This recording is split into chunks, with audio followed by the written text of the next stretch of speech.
Welcome back. Summer's here, and if you've been using frappuccinos or popsicles to cool off, you may have been the victim of brain freeze. Today I'm going to explain what a brain freeze is all about and most importantly how to prevent it. Okay, so we've all been there. Yes. You're wolfing down your ice cream, drinking a milkshake, and bam, you get that throbbing headache. What causes it? Yeah, well, this is something really common that happens when you eat something cold very quickly. And technically what's happening is that when the cold food or drink touches the roof of your mouth, it sets off an alert to your brain that says the temperature in your mouth is changing, and so the body accommodates.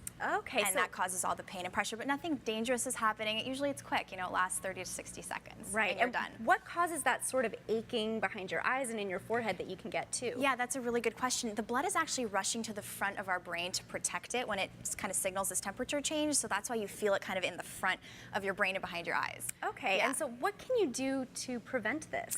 Well, what you can do is, there are a few things. You can warm the substance or the food on your tongue a little bit to kind of, and before it touches the roof of your mouth, because technically the alert set off when it touches the roof of your mouth. So kind of warm it, let it sit for a minute, and then you can also just eat more slowly. Let your mouth adjust. Sometimes easier said than done when we're talking about ice cream. But the idea is to kind of let your mouth adjust to the temperature changes. Okay, so those are all great preventative measures, but when it's too late, you've already wolfed it down, you've got that brain freeze. Yes. What can you do?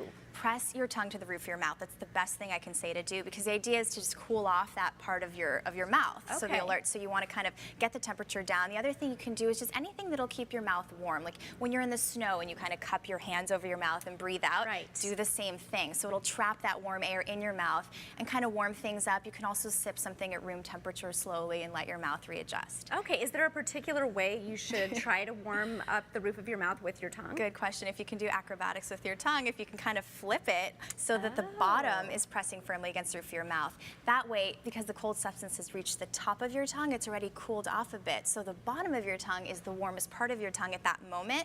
So if you can flip your tongue and press the bottom of your tongue to the roof of your mouth firmly, that'll be the best thing to do. Who knew that party trick could come in handy, right? Party tricks, I'm all about the party tricks. Is there anything else you can do? There is.